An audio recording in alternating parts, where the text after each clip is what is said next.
the truly outstanding researchers at the University of Dundee to identify a newer, simpler type of mammogram that can reliably show how breast cancer responds to chemotherapy before surgery. Thank you very much, Mr. Speaker. Cancer Research UK's manifesto for cancer research and care in Scotland recommends that the government should increase strategic institutional research and innovation funding, investing in and supporting the delivery of a new Scottish Health and Biomedicine Institute to deliver new innovations that will benefit people and the economy of Scotland. What is the Minister doing to support Cancer Research's manifesto? Thank you very much, Mr. Speaker. First of all, can I commend the honourable member for his ongoing and dogged advocacy on this cause. As you will know, the UK Government is committed to ensuring that there is a partnership approach between the health services of both Scotland and the rest of the UK. And of course, we are focused on making sure that higher education and other forms of innovation are part of our work on cancer. Good step back. Next, Mr. Speaker. Secretary of State. With permission, Mr. Speaker, I'll answer questions 6 and 9 together. The UK Government's industrial strategy set out how we will grow our economy by doubling down on our national strengths, despite the global uncertainty we're living through. This includes investing in Scotland's huge contribution to the UK economy. Our free trade agreements with India and the EU will have huge benefits for Scottish businesses. And of course, Scotland will benefit hugely from the defence dividend created by our increased investment in our national security. This is a government backing growth and jobs in Scotland. Economy, taxpayer money must be used far more strategically. The SNP's ScotZeb3 granted the majority of taxpayer-funded subsidy to Chinese bus manufacturers again, directly contributing 6 days later to 115 jobs being put at risk in Falkirk. When demand for ZEBs is rising but domestic market share is reducing and Scottish manufacturing jobs are being lost, with the assistance of taxpayer money, something must change. What discussions has the Secretary of State had with Cabinet colleagues to ensure that future taxpayer-funded orders are met by manufacturing workers in Scotland and across the UK? Mr. Speaker, this is of course an incredibly difficult time for the Alexander Dennis workers and their families, many of whom face an uncertain future through no fault of their own. But this is, alas, yet another example of failure on the part of the Scottish Government. They sent the majority of a £45 million funding pot for zero-emission buses to China, blocking comparative bids to build and invest in Falkirk. Labour mayors have shown what is possible across the rest of the UK, stepping forward with bus orders and backing British manufacturing when it mattered. Not so much an example of being stronger for Scotland, but being stronger for China. Thank you, Mr. Speaker. Good transport is essential for economic growth, be it ferries for our wonderful islands or rail links for the west coast of Scotland to our airport. After almost 20 years of SNP, Glasgow is in gridlock. Workers worry about getting to work on time, and this holds back business. Would my right honourable friend agree with me that Glasgow needs change, and only Anna Sarwar can get Glasgow moving? Unsurprisingly, I find myself wholeheartedly in agreement with my honourable friend. Glasgow is, of course, the city of my birth and has been badly neglected on any objective measure by the Scottish Government in recent years. Scottish local authorities have been starved of cash over decades by this SNP-led Scottish Government. They've hoarded powers and resources in Edinburgh at the centre to the detriment of Scotland's local authorities and cities. People make Glasgow and its people deserve a whole lot better. Thank you, Mr. Speaker. A strong job and business market is key for economic growth, but Labour's huge rise in national insurance is a direct jobs tax, and the SNP's huge increase in business rates is a direct tax on our businesses. The Scottish Conservatives have a plan to revitalise our high streets to support jobs and to get businesses investing. Does the Secretary of State agree that his government's decision since coming to power has cost jobs, businesses and investment in Scotland? Mr. Speaker, before we get to the Conservatives' plan, maybe we could start with the Conservatives' apology. What about the £22 billion black hole left in the public finances by the Conservatives? We're still waiting for the apology. Thank you, Mr. Speaker. In a Westminster Hall debate this morning on heating oil support, the honourable member for Nahealand and Shear suggested that the Scottish Government should be supporting businesses with energy costs. I agree with him that powers for energy should be totally devolved to the Scottish Government. Does he agree with that?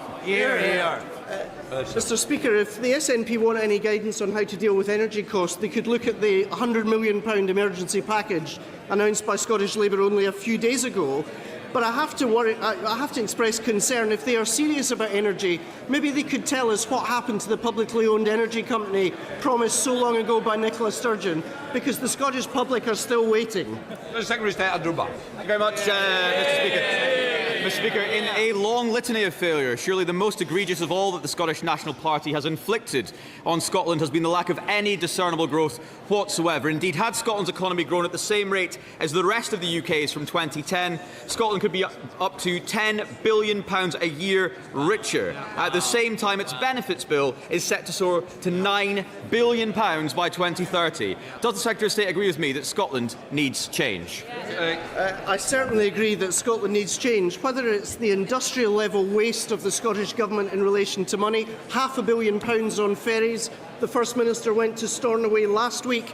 This week, the boat that he travelled on broke down. A third of the CalMac fleet out of commission over Easter. So whether it is their waste of resources, whether it's their failure on public services, or their abject failure in economic growth, Scotland needs and deserves change. Mr Speaker, I couldn't agree more, but change won't come from a weak and feeble Labour Party that over the last 5 years has nodded through and supported every single one of the SNP's madcap schemes, including, though they won't admit it now, the dangerous gender recognition reform stopped by us. The SNP has failed Scotland, but Scotland now has the worst of both worlds. Two economically illiterate socialist governments engage in a staggeringly depressing game of top trumps in a desperate race to the bottom. National insurance, family farm tax, the North Sea, business rates, Labour and the SNP strangling economic growth in Mr Speaker, the last time I checked, it was actually Scottish Conservative votes in Holyrood that sustained Alex Salmond's government in power. So we're not going to take any lectures from that party about somehow being the SNP's little helpers. The reality is Reform are the SNP's little helpers in this election, and after the comments last night, it's pretty clear the SNP are Reform's little helpers too. Liberal Democrat spokesperson Susan Murray. Thank you, Mr Speaker. The SNP are willing to support the Chinese economy in buying buses from China that raise serious security concerns. But when it comes to supporting defence jobs at a British-owned Rolls-Royce site in Glasgow, they pulled the funding.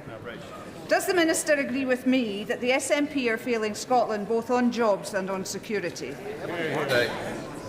Mr Speaker, thank you for that question. It tells you everything you need to know about the base politics of the SNP, that they suggest that if you are pro-national security, you're somehow anti-Scottish.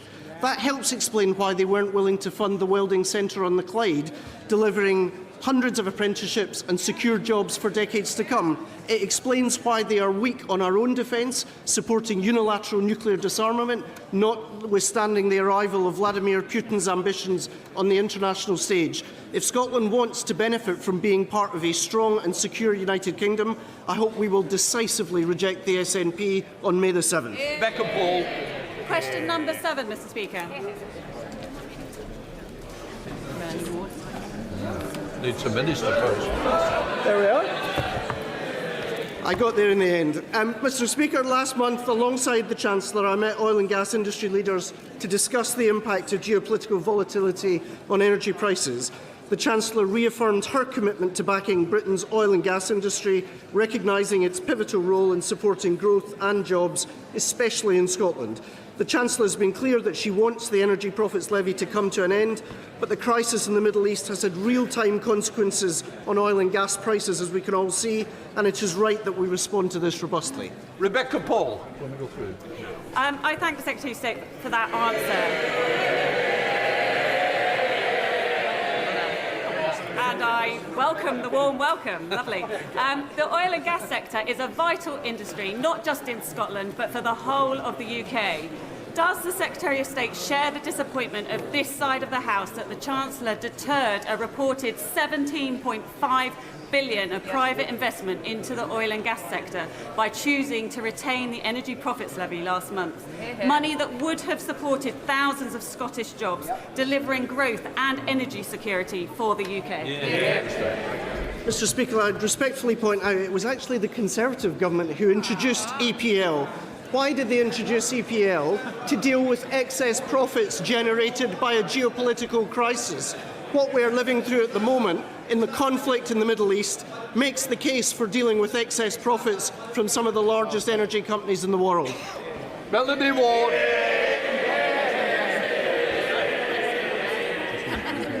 Thank you, Mr Speaker. The ExxonMobil plant at Mossmoran in my constituency has now ceased production after the company said last year that they've not made a profit for 5 years. News that our UK Labour government has made £9 million available to support the affected workforce and find a future for the site has been warmly welcomed by my constituents, especially in Cowdenbeath. Does the Secretary of State agree that it's in the interest of the people of Fife for the Scottish and UK governments to work together to utilise all available funding and find a viable future that brings jobs back to the site? Mr Speaker, firstly, can I pay generous tribute to the tireless efforts of the Honourable Lady on behalf of her constituents in relation to the challenge faced by the Mossmoran workforce. She has been a powerful and consistent advocate for the workforce and the changes that we needed to see. That's why I'm proud that the UK Government has been actively marketing the site to potential investors and stands ready, as she says, to invest up to £9 million to secure a successful future for the site and to support the local economy. I'm just sorry we didn't get to John Lamont's question. He's 50 today and I believe his parents are watching it. We now come to Prime Minister's questions. Lauren Edwards. Question number 1, Mr Speaker. Prime Minister. Thank you, Mr Speaker. The Southport inquiry report is truly harrowing, and I cannot imagine the pain that it will cause the families of all those affected. We will make the changes needed to honour the victims, the injured and the families, and our thoughts remain with the loved ones of Elsie, Bibi and Alice, and all of those impacted. Mr Speaker, today marks 37 years since the Hillsborough disaster, when 97 men, women and children went to a football match and never returned. My promise remains, working with families, we will deliver a Hillsborough law to end the injustice that they have suffered and ensure the state will always act for the people that it serves. This morning I had meetings with ministerial colleagues and others. In addition to my duties in this House, I shall have further such meetings later today. Thank you, Mr Speaker. The Prime Minister was right to resist us being drawn into an ill-conceived war in the Middle East with apparently no clear plan for how it may end.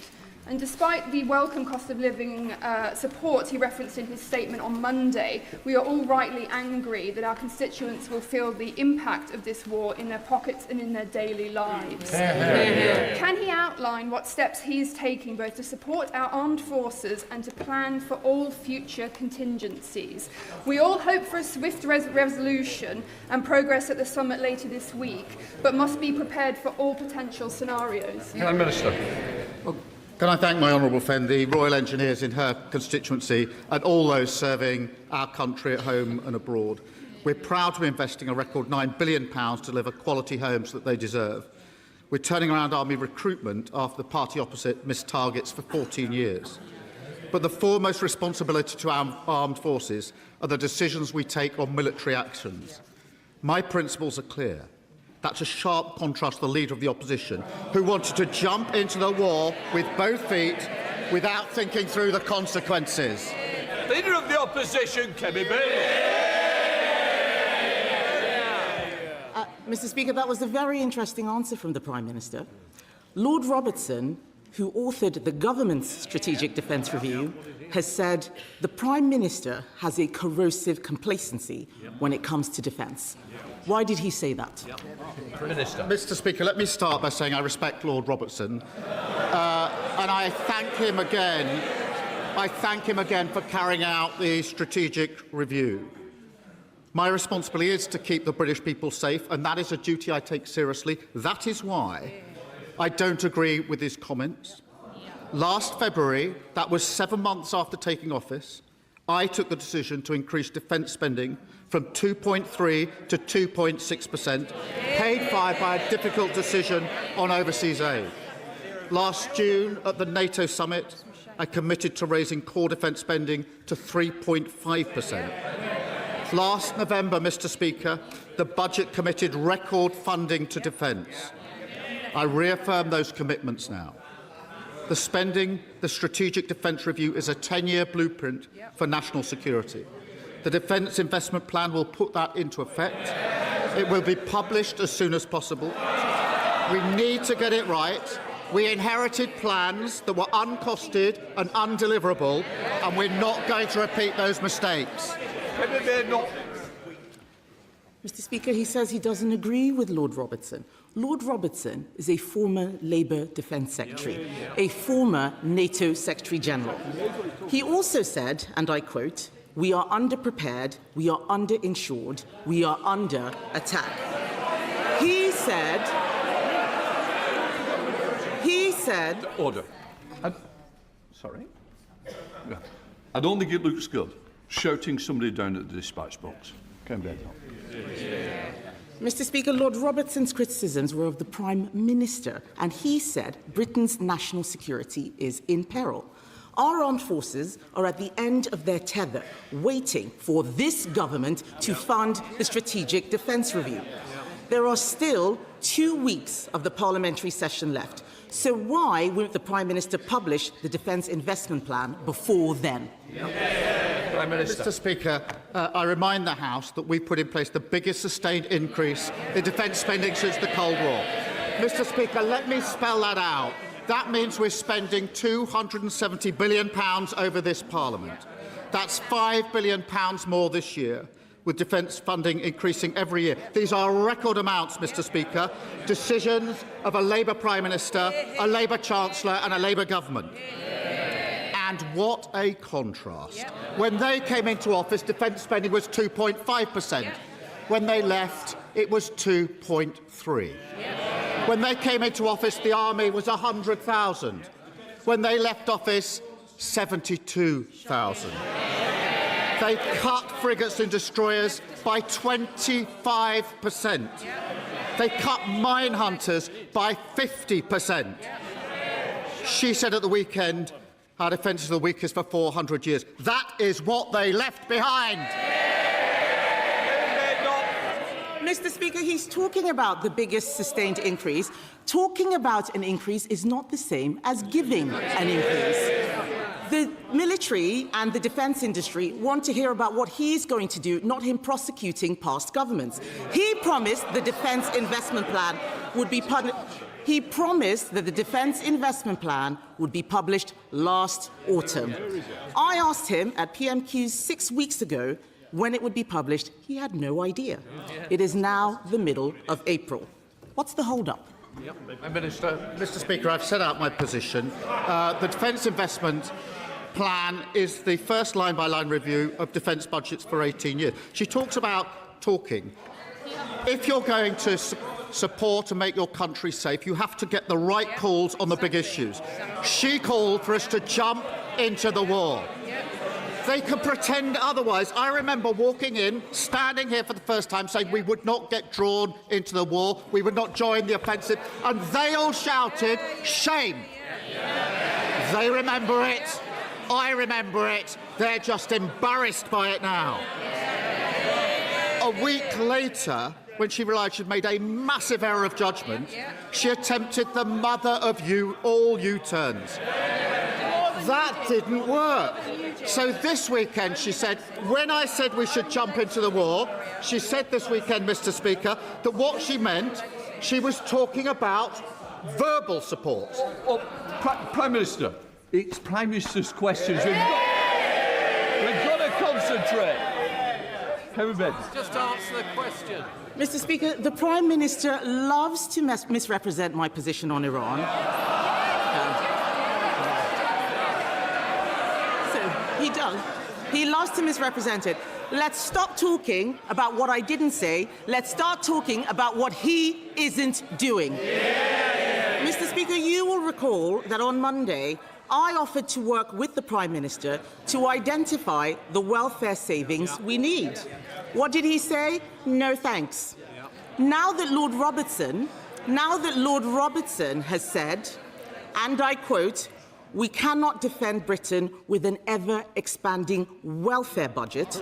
Will the Prime Minister think again and work with us to find savings to fund defence? Prime Minister. She was clear in what she was saying. She said we should give verbal support. I suppose that's standing on the side and saying, "Get in there. Good luck, mate. You've got this." Mr. Speaker, that is her approach. We are reforming welfare and spending more on defence. They did neither. The welfare bill rose by £88 billion on their watch. It soared by £33 billion under the Shadow Chancellor's watch. We're fixing it. What did they do? They voted against it. They voted to keep the broken system. So taking advice from the party opposite on reforming welfare and defence spending is like asking Liz Truss how to keep your mortgage down. This is so poor from the Prime Minister. This is Labour MPs are laughing. Labour MPs are laughing, Mr. Speaker. This is a moment of profound national seriousness. And what are they doing? They're promoting sex toys in Parliament. That's what they're doing. Mr. Speaker, it gives a whole new meaning to fiddling while Rome burns. Mr. Speaker, it is being... That's what they're doing, Mr. Speaker. Let's get back to the issue of the Defence Investment Plan and defence spending. It is being reported that the Treasury is asking the MOD to make £3.5 billion worth of cuts this year. He won't fund our military because he wants to fund more welfare. That's why he has a welfare plan to 2031, but no defence investment plan at all. Now that the Chagos surrender deal is dead, will the Prime Minister put the billions saved from ditching Chagos into defence, or is that going into welfare as well? Prime Minister. Mr. Speaker, we are spending more on defence. Record amounts on defence. £270 billion in this Parliament, £5 billion extra. And she talks about the Chancellor. It's because of the decisions of this Chancellor that we've got the biggest boost to defence spending since the Cold War. We've also got the biggest pay rise for our armed forces for over 20 years. We've also got the biggest investment in military housing for over half a century. What did they do at the budget? They voted against all of that. That sounds like he doesn't want to spend the Chagos money on defence. Well, Mr. Speaker, Labour MPs will know Lord Robertson, a former Defence Secretary, a former NATO Secretary General. He is Labour through and through. They all need to think about why he stuck his head above the parapet. I went through the Strategic Defence Review with Lord Robertson last year. The Lib Dems and Reform refused to meet him. No other party is taking this seriously. So, Mr. Speaker, I want to ask the Prime Minister a very specific question. In January 2024, Conservatives approved an upgrade of destroyers like HMS Dragon so they can better intercept ballistic missiles. In July 2024, the Prime Minister paused that plan. Will he immediately approve and fund that critical upgrade now? Prime Minister. Mr. Speaker, the Dragon was commissioned by a Labour government, as it happened. But she stands and says, please forget the fact that we hollowed out the armed forces. Please clear up our mess. I went to the Gulf last week and thanked our armed forces for protecting British lives. She said we should have jumped into the war without thinking about the consequences. Then said, oh no, we shouldn't be in the war the next week. Now she says, what I meant was we should give verbal support. Order. The front bench, I expect them to be quiet here. I also expect it, but it's the same people. I suspect next week you won't be in for PMQs if it carries on. Prime Minister. In addition to saying her position is we should just say to Americans, get in there, she insulted our armed forces, Mr. Speaker, saying they were just hanging around. These were pilots who, within 2 hours of this conflict, were up, risking their lives, taking missiles out of the sky, and she insulted them. And she's never apologised for that. She said a few weeks ago that serious times call for serious people. She is not one of them. Ian Byrne. Thank you, Mr. Speaker. As the Prime Minister said, 37 years today 97 innocent children, women and men went to a football match and were unlawfully killed at the hands of a corrupt state. I was at Hillsborough and I was one of the lucky ones who survived and walked away. As parliamentary lead to the Hillsborough Law, I stand here with a huge sense of obligation to the 97, all the families, including my constituent Debbie Matthews, every survivor and every victim of a state cover-up, who were all part of this collective campaign. There are signs of progress after last night's government concessions, but we've heard this before. Prime Minister, this is your responsibility. It is within your power to take control of this process and make good on your promise to deliver this legislation. So will you commit today to ruling out any carve-out for security services and finally delivering a full Hillsborough Law worthy of the name, or will they be failed by the state once again? Prime Minister. Well, I know, as my honourable friend has just said, that he himself was at Hillsborough. And can I thank him for his decades of campaigning for justice. I am personally committed to working with the families to get this bill right. It is integral that their views are heard. We're discussing this precise issue with the families, and we'll make sure that he is fully updated. I reaffirm my commitment to delivering the legislation, to ensuring the duty of candour applies to all public servants. Fred David, Leader of the Liberal Democrat. Thank you, Mr. Speaker. Can I echo the words of the Prime Minister about the Southport inquiry and also the 37th anniversary of the Hillsborough tragedy? Our thoughts are with all the families affected and the survivors, and I hope he will deliver on the Hillsborough Law. Today, Mr. Speaker, also marks the 3rd anniversary of the start of the devastating civil war in Sudan.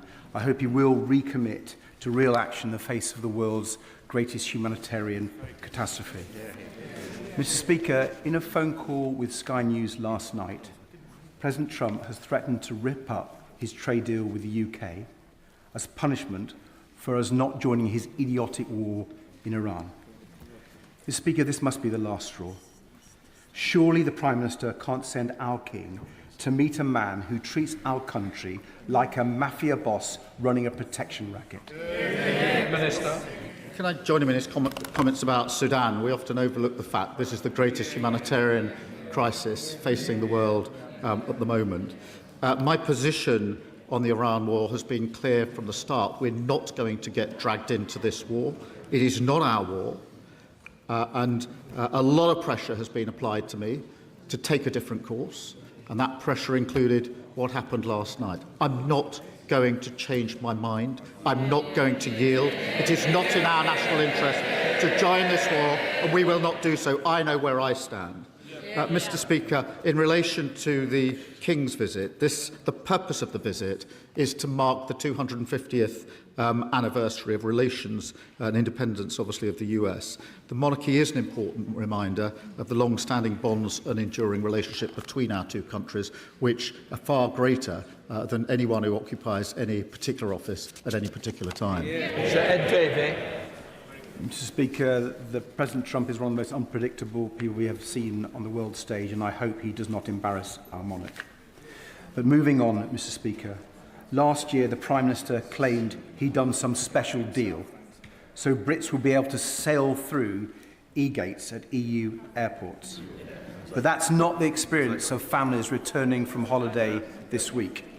Long queues at borders and passport controls are the latest symbol of the Brexit disaster. But they're also a symbol of this government's failure to repair that damage. So will the Prime Minister apologise for misleading British travellers? And can he tell them when they will be able to sail through passport control? Prime Minister.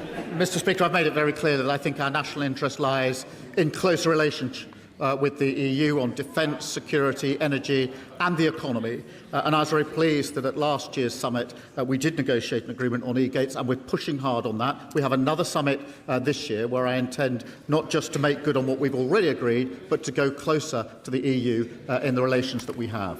Joe White. Thank you, Mr. Speaker. I was promised Prime Minister questions, a meeting with the Prime Minister for myself and Arsenal hero Michael Thomas. We are still waiting, and I cannot back down. Not just have working-class footballers and others lost hundreds of millions to financial mis-selling, but the V11 group is still being pursued by HMRC for tax on money that they have never had. The Post Office and other injustices have been actioned. Why not the V11? Prime Minister. Can I thank her for her dedicated campaigning on this really important issue? I have met Michael Thomas and heard his experiences, and I share her concern about young, predominantly working-class people being exploited. I do want to make progress as quickly as possible. I've asked the Chief Secretary to meet the V11 group on what further steps the government can take to support these affected, and I'll make sure that that's reported back to her so she's fully updated on what's going on. Saoirse Eastwood. Thank you, Mr. Speaker. Mr. Speaker, 2 years ago, people voted for change. But what have they got? More of the same. Yep. But it hasn't been them that have let down their end of the bargain. My constituents are working themselves to the bone. And let's be absolutely clear, they are working and still having to claim benefits. There's not a single section of society, whether it's farmers, care workers, students, you name it, they have been let down. And I don't want that to be the case. We need to show that this House works for them, because actors will step into that space. People would love nothing more than our democracy to be toppled, because we cannot show our people a better way of life. We used to say to people, if you work hard, you get on in life. That hasn't been the case for years. Will this government now change economic and fiscal course and deliver for people in the worst cost of living crisis? Prime Minister. Mr. Speaker, wages are going up higher in the first year of this Labour government they did in the 10 years of the party opposite being in power. We've taken the decision at the budget to cut energy bills across the country. I was in Northern Ireland, as she knows, just a few weeks ago, making the announcement about heating oil, which is obviously of huge concern in Northern Ireland, hearing what people had to say, putting in place £53 million. The authorities in Northern Ireland will administer that, but we're looking more widely at what we can do. Jodie Gosling. Thank you, Mr. Speaker. Under this government, George Eliot Hospital in my constituency is thriving, rapidly soaring up league tables, ending corridor care, and now welcome an expansion to our community diagnostic centre with a new breast cancer diagnosis unit. Yet the same staff delivering this life-saving care for Nuneaton are suffering horrific abuse, much of which appears to be racially motivated.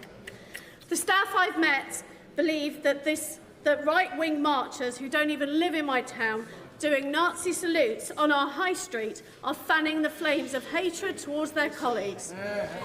Will the Prime Minister join me in condemning acts of violence against the dedicated staff at George Eliot and join me in celebrating their achievements, possibly with a visit to our CDC to see their excellent work and show their deep gratitude for their service and resilience?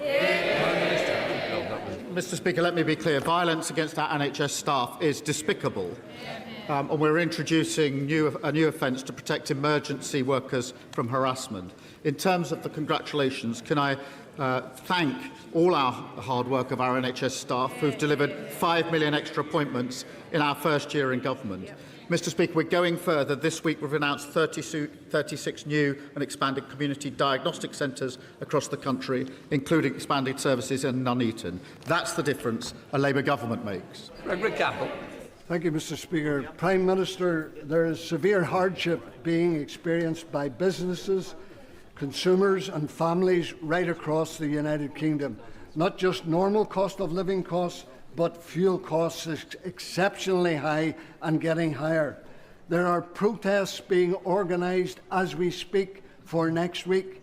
Prime Minister, we need action delivered as quickly as possible in order to ensure that these protests don't escalate out of control and people see that politics matters, governments listen and take action rather than just offer words. Can I thank him for his question? I know that his constituents and all of those in Northern Ireland are concerned about the impact that the war in Iran is having on them. I was in Northern Ireland just a few weeks ago where I spoke directly to party leaders and we announced what we're doing in that regard on heating oil. Obviously, fuel duty is frozen until September. Energy bills have been reduced. And we've also made it clear that we wouldn't tolerate profiteering or unfair practices, which was a particular concern raised with me when I was over in Northern Ireland. The most important thing we can do is to de-escalate the conflict and get the Straits of Hormuz open, and that's why I'm co-hosting the summit on Friday in order to make progress on both those fronts. Patrick Hurley. Thank you, Mr. Speaker. I'd like to thank the Prime Minister firstly for his words earlier in relation to the horrific attack in my constituency, and also for the work that the government is now doing as a result. The families affected do not want their lives to be defined by the attack, and we must not allow my great town to be defined by it either. That's why I'm asking for the Prime Minister's help to ensure that my town's best days lie ahead of it. My council is helping to bring empty town centre properties back into residential use. It's a much-needed corrective after years of decline and neglect from the previous government. But more needs to be done. So does the Prime Minister agree with me that our town centres need place-based funding, and will he back me in my bid for Southport to be included in the next round of Pride in Place support? Prime Minister. Can I just say, having sat with him and the families of those impacted in Southport, in his constituency a number of times, can I just thank him for everything that he did and is continuing to do in response to that awful attack? And can I agree with him wholeheartedly that Southport cannot be defined by what happened in that awful, tragic incident, and therefore he is right to have the pride that he does have in his community. I'm delighted we're investing in reopening the iconic Southport Pier. We're investing, Mr. Speaker, £5.8 billion through our Pride in Place Fund to cut power and resources and put them into the hands of nearly 300 communities. And only a Labour government will deliver this kind of change. Ms. Cocking. Thank you. Thank you, Mr. Speaker. Welfare spending is set to rise by another £70 billion by 2030. And the last time I asked the Prime Minister about this, he said he was mending the system. Well, since then, Mr. Speaker, this disastrous Labour government have raised taxes on working people to give even more to those who don't. The people I speak to across Broxbourne think that this Labour government are taking them for mugs. So what does the Prime Minister say to working people across this United Kingdom who are being asked to pay more and are getting less? I'll tell them they were let down very badly by the last government for 14 years, and we're clearing up the mess. Julie Binns. Mr. Speaker, in the last week alone, 2 Scottish pensioners have been hospitalised following a collision with an illegal e-bike, and a 10-year-old boy in Grimsby was injured by another. The new Product and Regulation and Metrology Act gives government the power to define these bikes as unsafe and ban them from sale. Will the Prime Minister reassure my Carlisle constituents that the government will use these new powers to rid our streets of the menace of illegal e-bikes? My honourable friend is a tenacious campaigner on this issue, and I thank her for that. We launched a major programme of reform of the UK's product safety regulation. This will help tackle unsafe products being sold online, including non-compliant e-bikes and the batteries that power them. Mr. Speaker, we're also giving the police new powers to take unsafe e-bikes off the roads and destroy them without issuing a warning beforehand. Thank you, Mr. Speaker. Yates Station is at the heart of the town's industrial area and can be a gateway to the eastern end of the Western Innovation Arc. Local rail users tell me they want it improved. Businesses stress its importance for attracting a workforce, and in the wake of local manufacturing job losses, its redevelopment could be a catalyst for wider regeneration. There are already proposals in the town's master plan, so will the Prime Minister back jobs growth by supporting the redevelopment of Yates Station? Prime Minister. I thank the honourable member. We're providing the West of England Combined Authority with over £750 million to invest in their priorities. That could include improving services and station facilities at Yate, and I know she'll make her voice heard in relation to that. I'm pleased construction is already underway at new stations at Charfield and North Filton. We've upgraded the Filton Bank line as well, enabling more frequent, reliable services in the region. Dr. Peter Prinsley. Thank you, Mr. Speaker. Can I first thank the nurses, the doctors, the radiographers and the receptionists who were not on strike when I tripped and broke my wrist last week. Now, after years of neglect, Labour is rebuilding our NHS, including the West Suffolk Hospital at Bury St Edmunds and the new dental school at the UEA. Now, does the Prime Minister share my genuine alarm, as a surgeon who's worked at the front line for more than 40 years, that the vague social insurance proposals of some of our opponents would be the end of our NHS and seriously threaten the health and well-being of millions of our fellow citizens? Prime Minister. Can I wish him a speedy recovery? He obviously speaks with great authority and experience on our NHS, and he's right to point out that waiting lists are the lowest for 3 years, A&E waiting times are the best for 4 years, and ambulance response times are faster for 5 years. That's because of the investment that we put in and they opposed. But I wonder how much my honourable friend would have been charged if he had arrived at a reform hospital under an insurance-based scheme. That would turn the clock back. The NHS is on the road to recovery. Don't risk it with reform. Nicky Slade. Thank you, Mr. Speaker. Will the Prime Minister join me in congratulating Dorset Wildlife Trust and the people of Dorset for their incredible efforts to secure Upton Heath for nature after part of this internationally designated site was put up for sale after decades-old planning consent was being used for mineral extraction? We've worked round the clock to raise hundreds of thousands secured just last night to buy the site. But the value was inflated by this permission from the 1950s, which should never have applied to a site of special scientific interest. Will the Prime Minister demonstrate his government's commitment to nature by committing to legislate to extinguish historic planning consents without compensation on sites that achieve international environmental designation? Minister. Can I thank the honourable member, and relevant ministers are happy to discuss with her the specific site that she mentions at greater depth, and reassure her we're committed to protecting our countryside. Our land use framework balances restoring nature with meeting demands of homes and energy. We've just announced £60 million. That's a record amount to support nature and threatened species. Rachel Hopkins. Thank you, Mr. Speaker. I greatly welcome the government's announcement to open up a youth hub in Luton to help bring together jobs, skills and wellbeing support in one place. So does the Prime Minister agree with me that after years of neglect under the previous Conservative government, it's this Labour government that's investing in the future of our young people? Can I start by congratulating Luton Town on winning at Wembley? Coached, of course, by Jack Wilshere, a great ex-Arsenal star. I'm delighted her constituency is benefiting from a new youth hub, one of the 80 additional hubs that we're launching across the country. That stark contrast to what we inherited. Over 1,000 youth centres were closed under the Tories. Spending on youth services was slashed by 73%. Labour's bringing youth clubs back, and we're proud to do so, building a better future for our young people. Greg Smith. Thank you, Mr. Speaker. After 25 years on Prince's Risborough High Street, retailer Cado have said they are closing, citing hikes in business rates and the increases on taxation on employing people amongst their reasons. A few yards up on Duke Street, Salon 24 Hair, for the first time in 21 years, cannot afford to take on a new apprentice.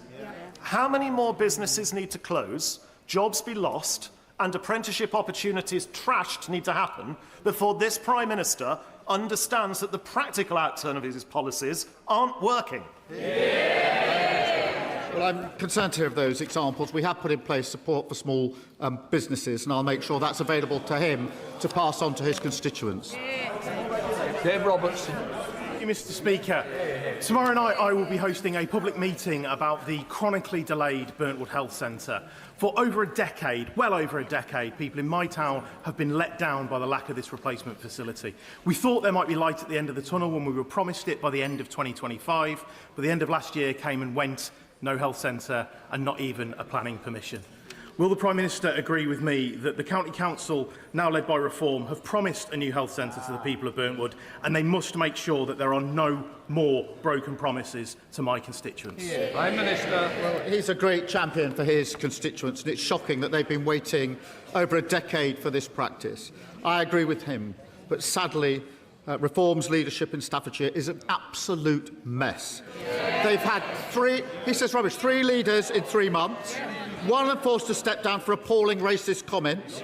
and they're simply not getting on with the job. He's obviously proud of that. All you can count on for reform is chaos and division. Final question, David Simmons.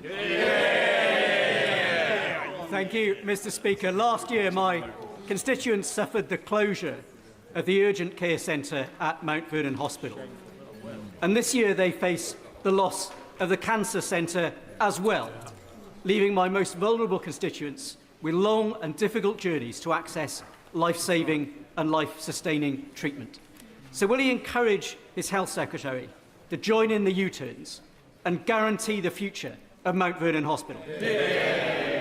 I don't know the particular details of his hospital, but I will make sure that they're looked into. We have put record investment into the NHS, but now he's raised that, I will make sure we look specifically into the case that he's raised here in this House.